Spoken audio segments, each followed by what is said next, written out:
परमात्मा श्री राधा कृष्ण के चरणारविंदों में शतकोटि नमन। मित्रों को, जिज्ञासुओं को, धर्म प्रेमियों को, ज्योतिष विज्ञान प्रेमियों को हर हर महादेव, बम बम भोले नमः शिवाय। मित्रों, आपने प्रायः सुना होगा कि कारक दो प्रकार के होते हैं। कारक ग्रह, एक स्थिर कारक और दूसरे चर कारक।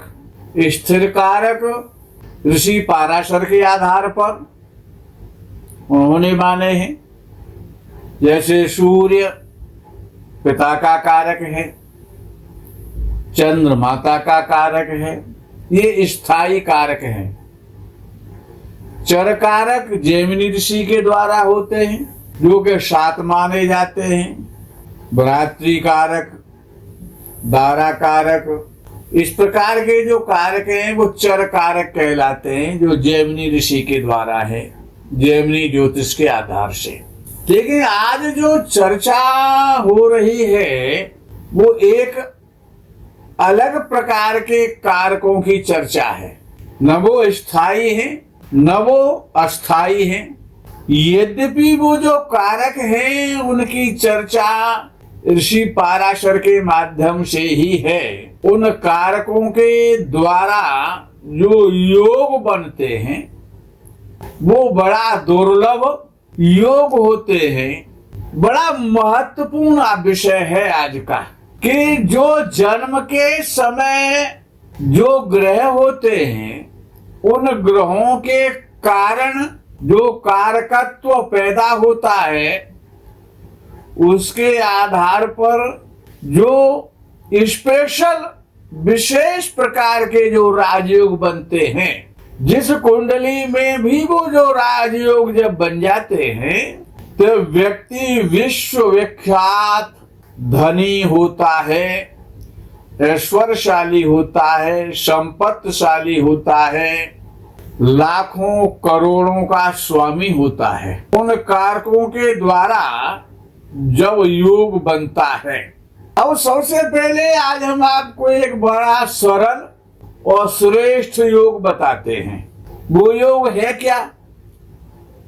सुनने में बड़ा सरल लगेगा लेकिन बड़ा प्रभावी योग है कि जन्म कुंडली में राहु देव अष्ट भाव में व्यवस्थित हो और बृहस्पति स्वराशि या मित्र राशि या उच्च का होकर के केंद्र में स्थित हो तो व्यक्ति बहुत बड़ा धनवान बनता है। अब दूसरा योग जो बताया जा रहा है वो कारकों के आधार पर है। ये योग बड़ा सरल है सुनने में, जो भी आपको बताया। अब जो कारकों के आधार पर जो योग बनेगा, जिससे व्यक्ति लाखों करोड़ों का स्वामी होता है, करोड़ों वाली गाड़ी को मेंटेन करता है, हजारों लोग जिसकी सेवा में रहते हैं, मंत्री मंत्री प्रधानमंत्री जिनके यहाँ जाते हैं, जिनसे उस देश की अर्थव्यवस्था चलती है, ऐसे जो लोग होते हैं उनकी कुंडली में ये योग देखे जाते हैं। बृहद पाराशर होरा शास्त्र में कहा गया है ऋषि पाराशर के द्वारा कि ग्रह स्वराशि में हो, उच्च राशि में हो और मित्र राशि में हो, दशम भाव का स्वामी हो और एकादश भाव का स्वामी हो। दशम भाव का स्वामी और एकादश भाव के स्वामी की चर्चा में आपसे कर रहा हूं। यदि दशम भाव का स्वामी और एकादश भाव का स्वामी बड़ा उच्च कोटि का राजयोग है, अगर ये स्वामी अगर एक दूसरे से जन्म कुंडली के केंद्र में बैठे, लगन से केंद्र में बैठ जाए, दशम भाव का स्वामी और एकादश भाव का स्वामी, बड़ा महत्वपूर्ण राजयोग है। इन कारकों में दशम भाव का जो स्वामी होता है वो सर्वाधिक महत्वपूर्ण होता है। जब ये ग्रह लगन से केंद्र में बैठते हैं, स्वराशि के, मित्र राशि के या उच्च राशि के होकर के परस्पर केंद्र में हो जाते हैं, तो वो कारक हो जाते हैं। दशम में बैठा हुआ या दशम भाव का स्वामी ग्रह सर्वाधिक महत्वपूर्ण होता है। एकादशेष भी कमजोर नहीं होता है, तो वो लाभ भी है और काम त्रिकोण भी है, कामना भी है, इच्छा पूर्ति भी है और जीवन में समस्त प्रकार का लाभ का ग्रह है वो एकादश भाव का स्वामी।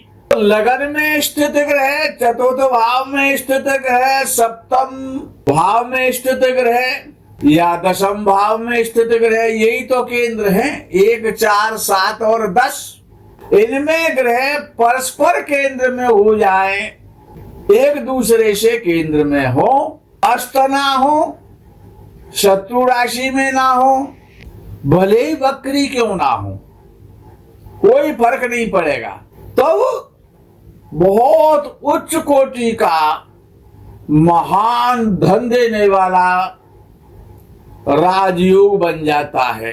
ऐसा व्यक्ति राजा के समान ऐश्वर्यशाली, कीर्तिमान, दिगंत में, देश देश में अपने धन के बल पर और विख्यात होता है, सुखी होता है, सुख सुविधाओं से संपन्न होता है, ईश्वर का आशीर्वाद उस पर सदा बना रहता है।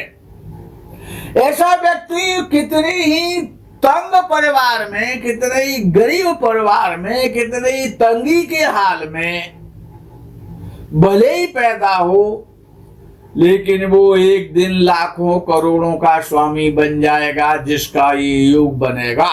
लेकिन याद ये रखना है कि यदि उनमें से ग्रह उच्च राशि के हों, मूल त्रिकोण राशि के हों, स्वराशि के हों या मित्र राशि के हों, लगन से केंद्र में हों, तो लाखों करोड़ों का व्यक्ति बन जाता है।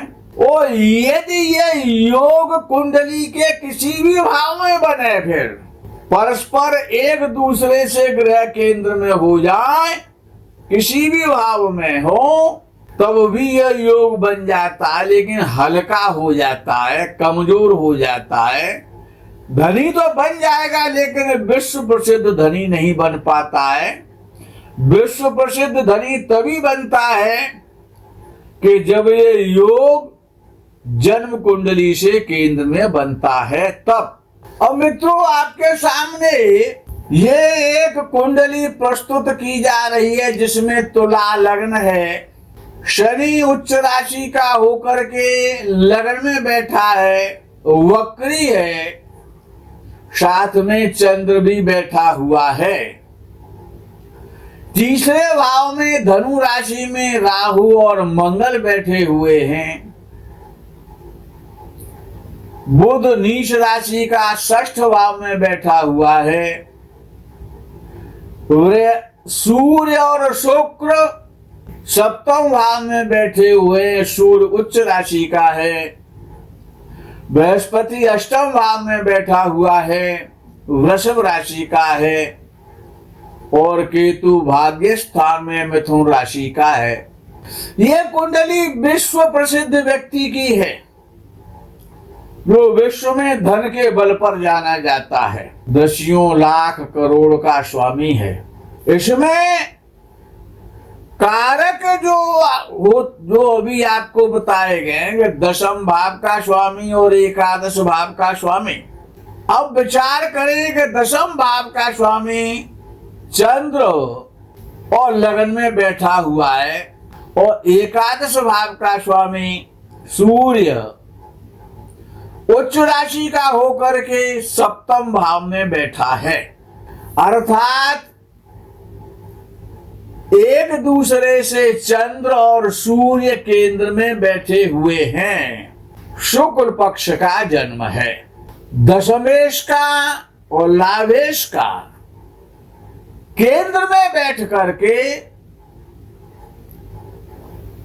ये योग बन रहा है कि ये श्रीमान जी जिनकी ये कुंडली है, ये विश्व में सुप्रसिद्ध धनी हैं।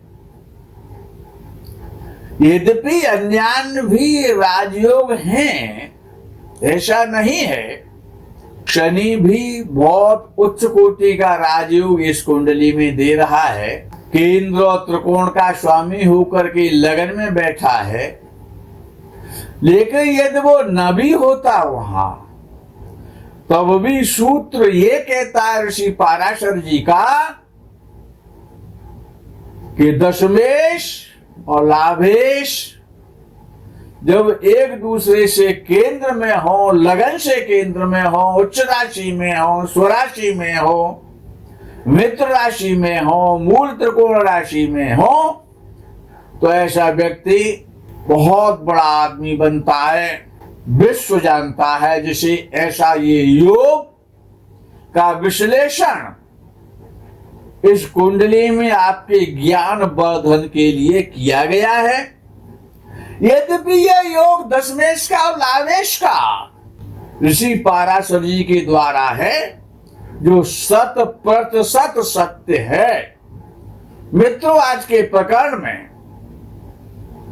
इस धनयोग की चर्चा को यही संपन्न करते हुए आपसे प्रार्थना करेंगे कि इन कारकों के आधार पर अन्य भी योगों का विश्लेषण आगे के वीडियो में आपको मिलेगा। तब तक आप इंतजार करें। आज विराम। हर हर महादेव, बम बम भोले, नमः शिवाय। जय गो माता दी।